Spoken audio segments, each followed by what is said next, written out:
going to be a venting session after that disaster at Citizens Bank Park over the weekend.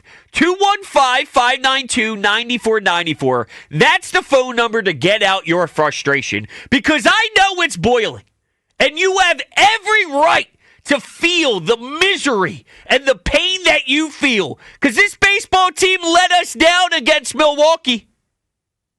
You cannot get swept that way after the last few games, okay? Let's revisit the chaos. Bryce Harper gets drilled by your division rival, and no one moves a pinky. You just accept it. What a joke that is. Then, that same rival gets to your ace, obliterates him, and knocks him out after a fourth inning. Done. It was over. That fourth inning, he got touched up, and bada bing, bada boom, it's all she wrote. And you're telling me that you have a chance to stop the bleeding. You have an opportunity to stare at Milwaukee, Rhys Hoskins coming back to town, and you get to crush them. You get to annihilate them. You get to see a team where you can make a statement that we'll be okay without Bryce. We'll have better offense. We'll get better pitching. Instead, Luzardo has the worst start of his career. Rob Thompson falls asleep at the wheel and makes him pay the price by his ERA going through the roof compared to where it was before first pitch. Their offense had how many ground outs on Friday? Feeble at-bat after feeble at-bat after feeble at-bat. And then the defense even fell apart to put a little cherry on top. It was horrendous! And I'm so disappointed in them from top to bottom. It just can't happen. It's unacceptable. And I thought the worst was what we saw this afternoon. Let's take a listen to it. So, our shortstop, and I'll use air quotes.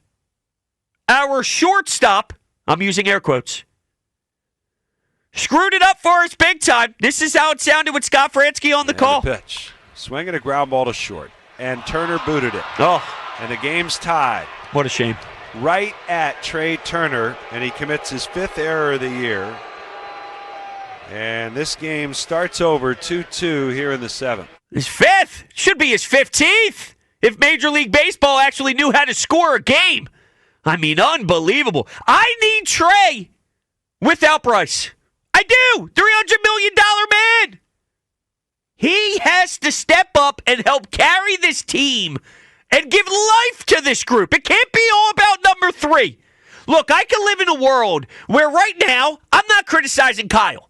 They're losing games, but Kyle's doing his job to try his very best to inject life to the group.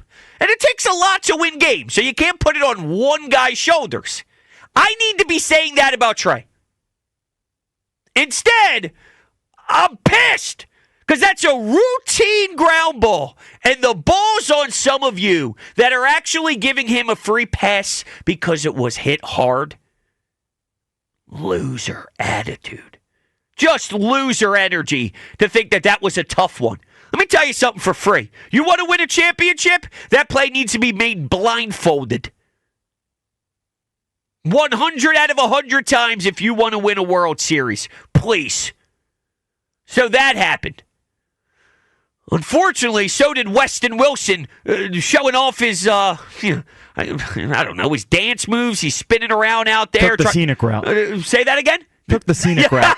Yeah, there you go, J-Mo. He did something out there in left field. This is how that sounded. The windup and the 3-2 swung on, line to left. And Wilson came in, now going back, and he reaches, and it's over his head. As Weston Wilson misplays that one, underplayed it, and Durbin ends up with a double. This stuff just can't happen. It can't happen. And here's the issue. It's been happening since they put this group together. This has been a part of their DNA since they really got activated with this new core is just Bush League, very undisciplined defense, if that's even the word. No, maybe not detailed defense, just bad defense, damn it. Bad defense. Non-stop. And then when they look bad, they look real bad. So their highs are super high, their lows are really low, and it seems like it's the common trend of Philadelphia Phillies baseball. And the fact that they were getting all the praise in the world when they beat Pittsburgh and Colorado and the A's, and then they see a team like this. Now, they did take 2 out of 3 against the Braves, but I'm not going to lose context. You were a foul ball, a half inch away, Sean Murphy, from that thing going the other way. So let's not, bang our chest, say, yeah, come at us, Atlanta. I mean, a little shaky. You found a way, but I can almost go back to, I can't believe I'm going to do this, but I'm going to do it because it's how I feel, and I'm just honest with the people, although I'm very emotional today. When San Francisco, the 49ers, came into town, they took your soul a few years back. That Bryce Harper situation, when nobody lifted their hand, I'm not saying you got to go punch Spencer Strider in the face. I need guys to be at least 1 foot over the dugout. 1 foot over. Ready to bark. Nothing. Flatlined. Flatlined. I've been thinking about that every day since it happened. That nobody rushed to the first base line. Even just to exchange words with Strider. I'm not saying you got to go pick him up and throw him down like it's Cooper DeJean and it's Derrick Henry. But you're telling me no one thought it would be a good idea? Here's the thing. You don't even have to think it's a good idea. Even though it would be a good idea, there's something called natural instincts. Is this a group?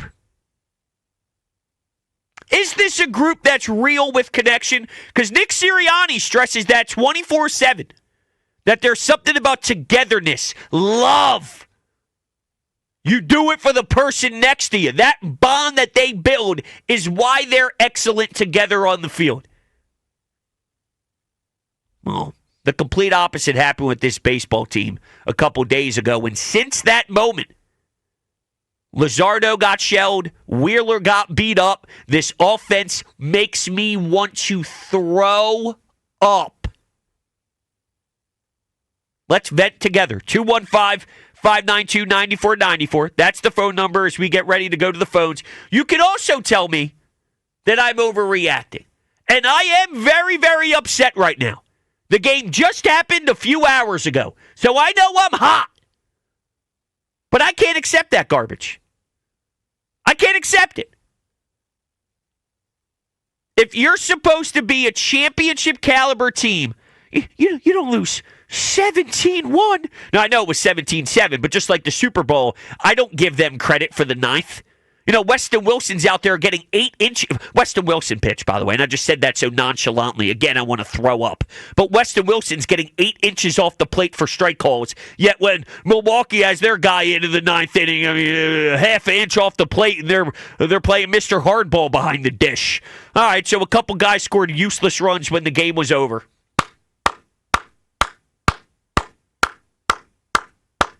Good for you, Bohm, getting a useless home run added to your total. So proud of you. I mean, this team. J-Mel, you're looking at me like I got 50 heads. So go ahead. Before I go to the phones, I'll give you an opportunity to lay out your thought process. Because even when I told you I need this 4 hours to get a lot off my chest, I can smell the vibe that you think I am the craziest human on planet Earth. No, I love it. I love it. When I saw you on the schedule today, after that Phillies loss, I'm like, I'm going to get a heavy dose of Brodes outrage today. And you know what? Some people need it. And I appreciate that you're giving that to the people. But it was a pathetic weekend. I'll give you that. It was not good baseball. Clearly, the Brewers came ready to play. Phillies were not ready to play this weekend. Bryce out, whatever it was. They got embarrassed. And that stuff happens over the course of a 162-game season. But I'm not going to give him a pass for it because it was a pathetic effort. And I will say that going into the weekend, they had won 9 of 10 series of their last 10, 23 of 30 games. And this stuff does happen, but at the same time, I would be silly to think that they don't have flaws. And going into this trade deadline is probably going to be one of the more interesting trade deadlines in, what is it, a month and a half now that we've had in the city of Philadelphia in a long time. Because when Jose Alvarado goes out with the suspension, you have a bullpen that was already probably an arm short, now 2 arms short, and you're going to have to address that. And clearly the Max Kepler left field experiment, while, I was hopeful for it, I never really believed that he was going to be the everyday left fielder that they signed him to be. So they're going to have to get a right-handed bat in there. And while the Rhys Hoskins idea is fun and it's cute, and I would love it because I love Rhys, it just doesn't seem like it would be the proper fit on this team. So they're going to have to get creative. They're going to have to get a right-handed bat in here to probably platoon with Kepler. The center field situation kind of is what it is. I think they'll probably test Crawford out eventually, but they have some flaws, and they have to figure out a way to sort of get to the trade deadline at the pace that they're at right now, or at least, right there with the Mets. And I actually will say I do sort of appreciate that they might be in a race all year long as opposed to last year, and I think that could be something that's maybe good for them, actually, to be competitive with the Mets in the division throughout the entire year, not like the big lead they had last season. So I think it's going to be an interesting time, and getting to the trade deadline as they've sort of been on this sort of pace is going to be the key. And once you get there, Dave Dombrowski, it's finally time to do something and to make a move. So a little more negative than you might have thought. Yeah, a little bit. There you go. That works? Well, I was just saying, also to put a lot of faith into a Dave Dombrowski deadline to save this thing is also a very scary thing to do. They've got assets, man. And finally, you can use some of those assets. Here's my issue with everything you said, even though I agree with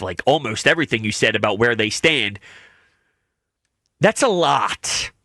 And I'm sitting here thinking about if this team could win a championship, but they have to platoon center field because both guys suck. They now have to find a right-handed platoon bat in the outfield with your left fielder because your left fielder isn't good enough. So now we need 4 outfielders, 2 lefties and 2 righties to solidify 2 spots in the outfield. Your whole bullpen's a mess. We got to figure out what's going to happen with Aaron Nola when he returns. How's Luzardo going to bounce back? Who is Mick Abel? What's Andrew Painter going to look like when he gets his MLB debut going? And how are they going to fix the bullpen? There's 7 or 8 questions that I just pulled out of my ass. Yet I also think this team could go win a championship. Those things don't correlate in my eyes. Well, to get to the deadline, you're going to have to rely on your biggest strength, which has obviously been the starting pitching. And I don't expect Luzardo to come back against the, Blue Jays will be the next.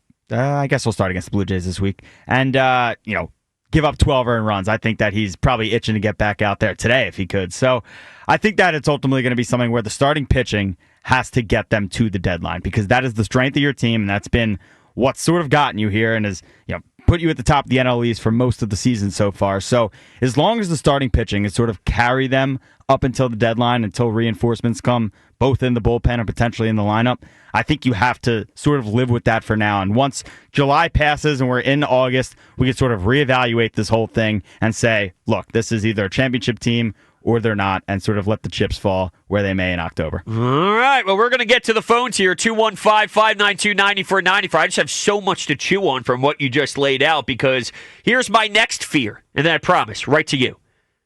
You're right. You do have to ride your strength. Now I'm starting to worry that are we getting back to the mean?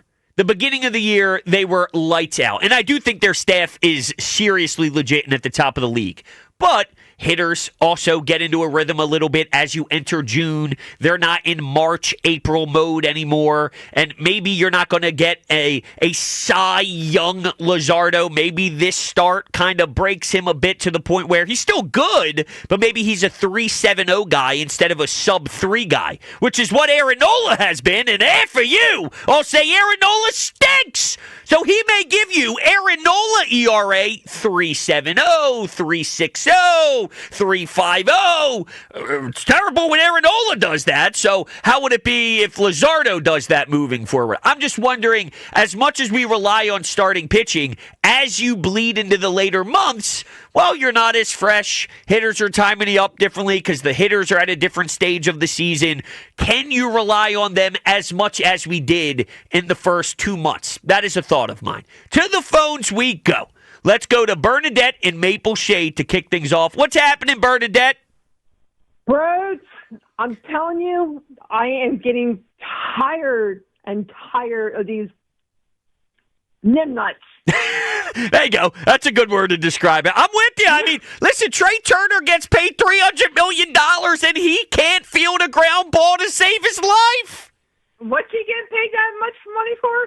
To sit there and play with the balls by himself? That's what it seems like to me. Bobbling the ball. Every time I watch this guy, I need a big play. He's bobbling something. He's pulling Bryce Harper off the bag. I can't stand it. For that type of bread, you can't be making the mistakes as much as he makes them. I know. And let me tell you, Rob Thompson, something needs to be done with him. I think he needs to go get a CAT scan done to see what's going on in that brain of his, so he knows what he's doing with the team, because I don't think he knows what's going on. He did say post-game, and I was a little stunned to see it, but he did say, I need to be better managing. So he did make it noticed that he is very unhappy with himself. So for whatever that's worth, you got to start somewhere. Well, I think Dave Dombrowski needs to suck on some dumb lollipops and, get things figured out. My fear is that's not going to happen. It's not going to, not to our liking. Now, there are some things that he can do, and we'll play some of the audio. He's leaning towards maybe doing some of the things that I like for playoff bullpen purposes. He was on a podcast with John Heyman recently, and he discussed that, but he has to do a ton, and I don't know if he is aware of exactly the ton that he has to do at the deadline. Yeah. It's a scary thought, Bernadette. He's definitely got to do some trading with some people in there, because he better. If something doesn't get done, they're not going to make it to the championship. I agree with you. I totally agree, Bernadette. Thank you so much for the call. I'm with you.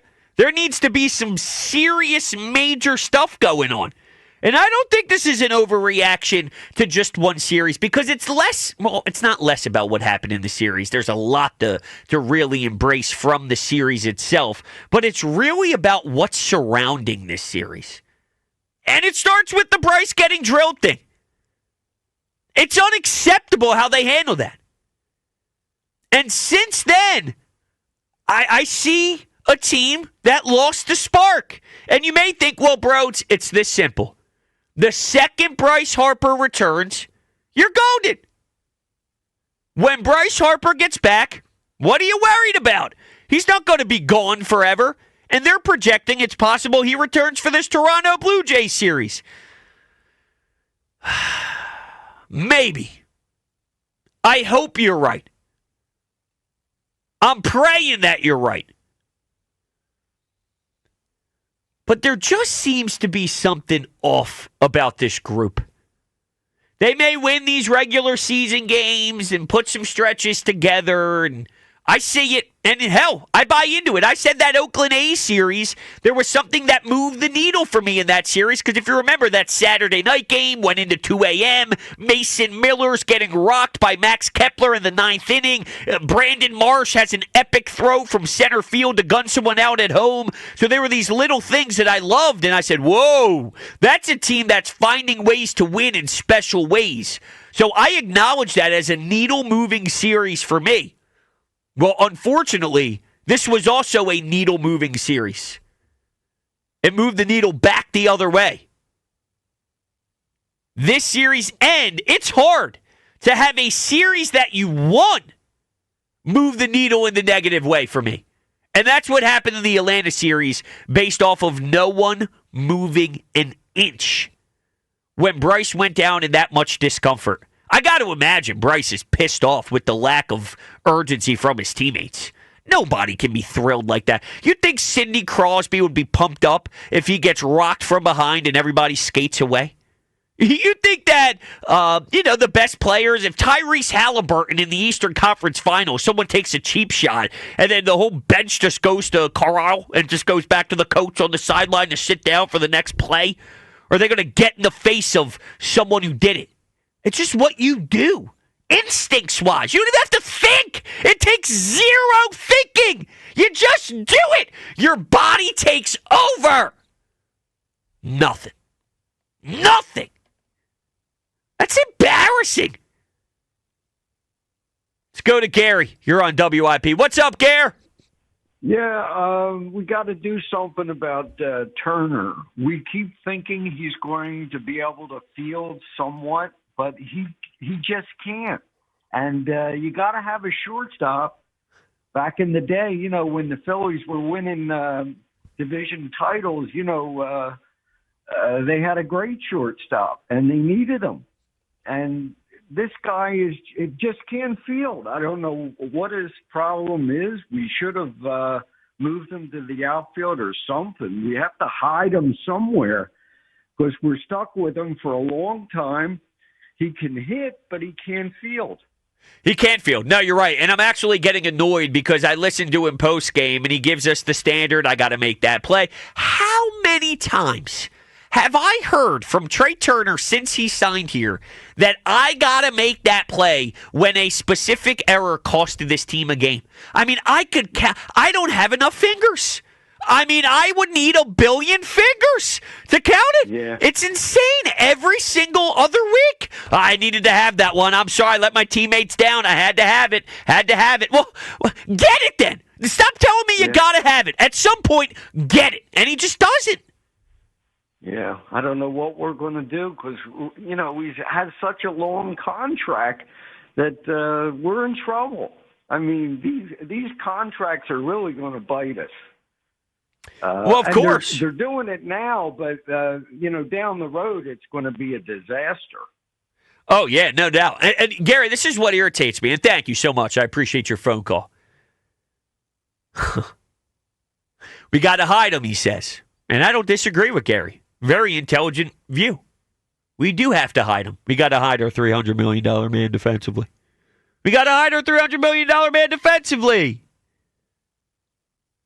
And with this OBP thing that they're really trying to hit home with, that's cute, but it doesn't take over anything. And when Bryce leaves, I need a $300 million man to help take over. Again, all related to what I said about Kyle. I can't really knock Kyle. They're not winning this series, but I can't knock Kyle. Kyle's been doing enough. The OBP, a single here, doesn't do enough. When Bryce isn't there, when the team needs a spark, when team needs life, the single thing and the high OBP thing, it's not enough. Especially when you add it together with the garbage defense. So that's where we get started. What a pleasant open. It's been a while since I had to come with the fire like that, but this team pisses me off. 215-592-9494. It's going to be fun. Lock in. Lock in. I'm locked in. Can't stand this team, man. When they play bad, I can't stand them. The other side, though, when they do things well, I'm a ride the emotional roller coaster baseball guy. You? Yes. That's the way I prefer it. When it's great, let's go, baby. We're on top of the world. When it's bad, whew, lock in.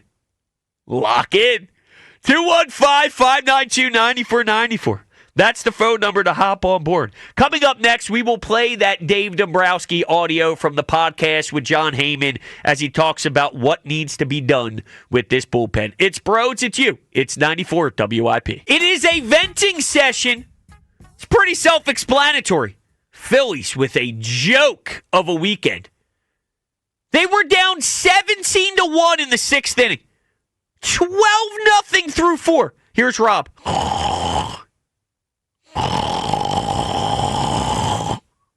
Sleeping. watching Luzardo's ERA just climb up and up and up. Now, maybe I'm overreacting to this. I didn't have a lot of good vibes heading into the year. Truth be told, I will never run away from that.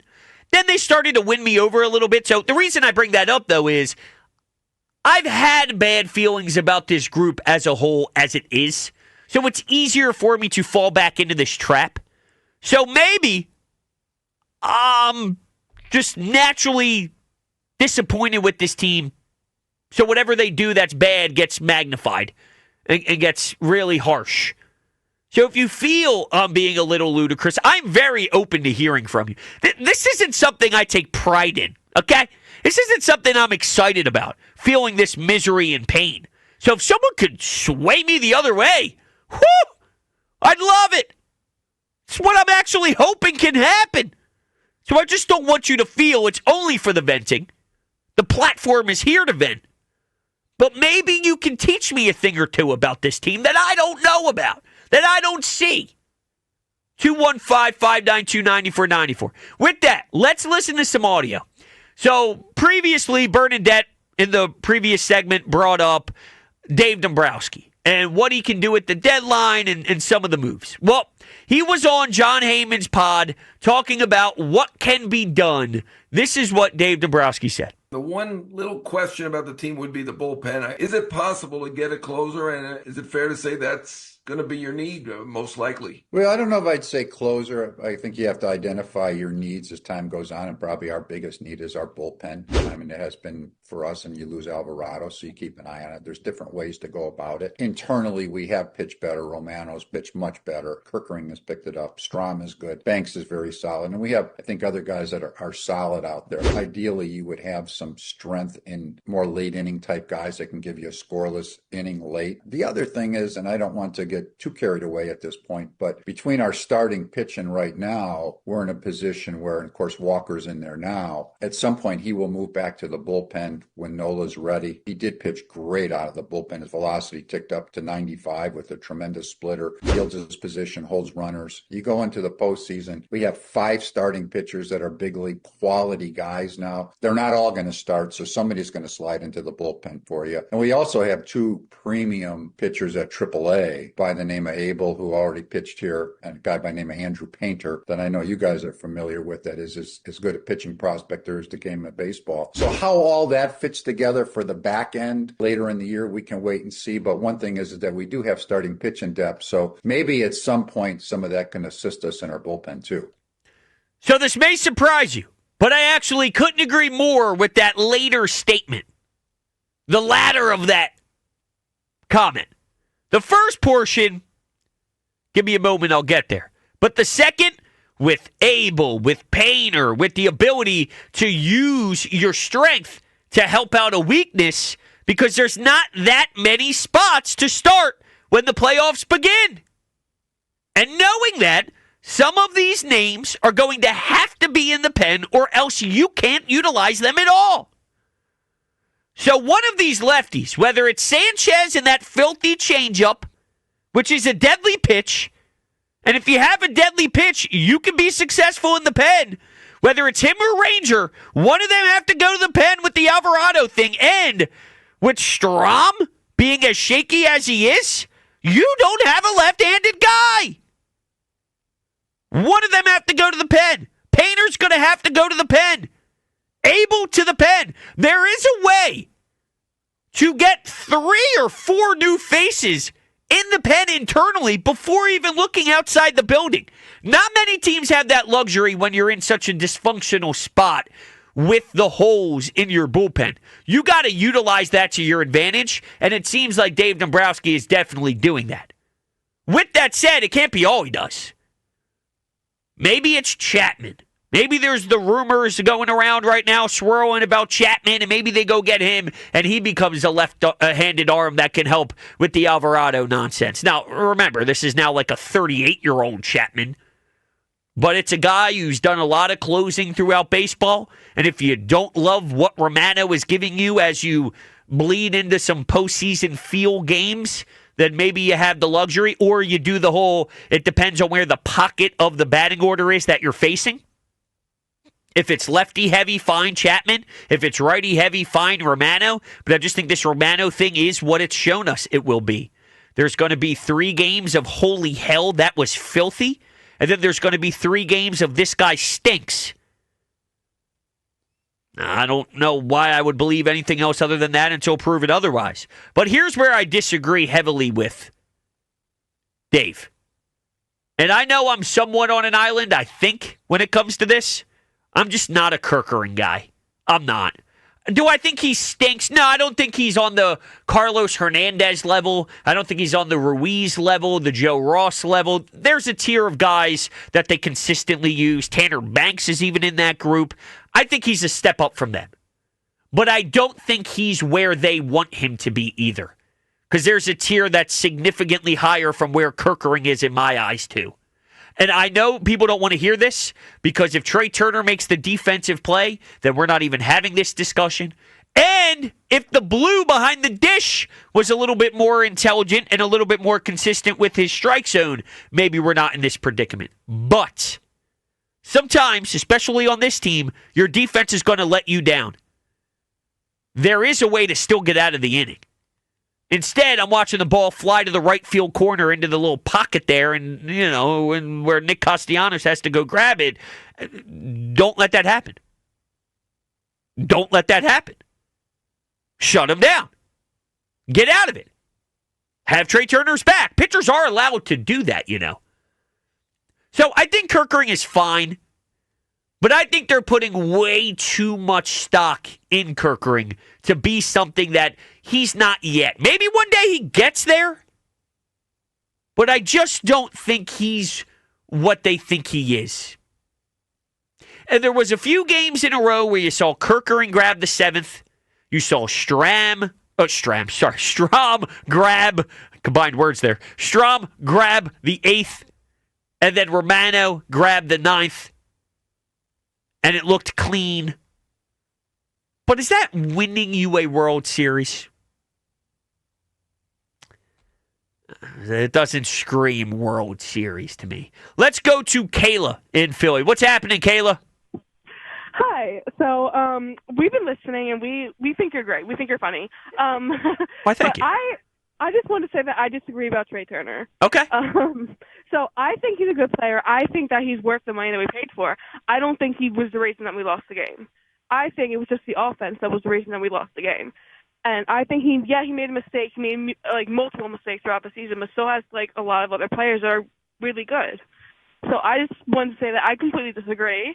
No, that's okay. Listen, there are a lot of people in this town, Kayla, that really love Trey Turner and sees a lot of what he brings to the table. And if that's how you feel, that's how you feel. I agree from an overall standpoint that the offense from top to bottom has been disappointing, and you could put blame on just the way that they feel lifeless without Bryce Harper. And you even date back to Friday. They had a billion ground outs, and that's a team issue offensively. And I would say, yes, definitely the team aspect offensively is more annoying than just Trey in general. But, I mean, he does need to get that ground ball at the end of the game there. He does need to make that play, Kayla. He does need to make the play, but I still disagree that he was the reason that, we lost. I really don't think he was the reason that we lost. Yeah, it was an error. It was not a great error, obviously. But I very, very much disagree with you. That's okay. And let me ask you this, though. When it comes to baseball in general, do you feel, big picture view, that more times than not, you'll look at the full 9 innings and say, this is why we lost, compared to one specific play? Even if that play comes in the 9th with 2 outs and someone drops a ball they need to catch, you'll look at a full body of work consistently over one play no matter what? Because it seems like maybe that's your view in any game. Is that fair to say? Yeah, that's fair to say. Okay. I think that, in general, it was the whole team and not just him. Okay. Right. And you were talking about Kyle, and I agree that, Kyle has been doing great, and, I feel like everything has been on his shoulders a little bit. And I don't think, they shouldn't be doing that to him. They should be, playing overall, as a better team. You're right. But I don't think that, narrows down to, one player who did one bad error. Okay. All right, Kayla, thank you so much for the call. I greatly appreciate it. See, I can be mature. I can open up the mind and see where other people are coming from, even though I disagree. Now, this will be my pushback, though, at the end there. Because she said it seems like it's on Kyle's shoulders. I agree. Where's Trey? Let's go to Eric in Conshohocken. What's up, Eric? What's up, Hunter? How you doing, man? Good. How are you? Good. So here's the thing. I think we kind of know what they are offensively. They're just going to be streaky, and that's just kind of the nature of the team. Two things. What do you think about Kepler? I mean, do you think that Dombrowski did enough with the outfield in the offseason to upgrade? Because I don't think he did. No, absolutely not. The fact that he ran back Marsh and Rojas, knowing that both of them weren't going to be good enough, was an issue in its own right. And what I'll say about Kepler is, I think he isn't as much of a problem if other areas of this team was fixed. Like, I label him a guy. Like, do I think he's a Major League Baseball player? I do. And if he was your weakest link and everything else was fine, then I don't think it's talked about as much. But because we are in the spot we are with all the other holes, then it gets talked about. I think he's a guy. I think he's a Major League Baseball guy who's probably a little on the mediocre side of things. But, because we're so worried about center field and because the issues with the bullpen so bad, I think we talk about Kepler a little bit more. But it is fair to criticize him. I don't want to make it seem like I'm a huge supporter. I'm not. Right. But yeah. He's like you stated, he's not nothing special. No. He's just a guy. He's just a guy, yeah. So I think I don't think Marsh and Rojas are major league guys. I think Kepler is a major league guy. Now, what role?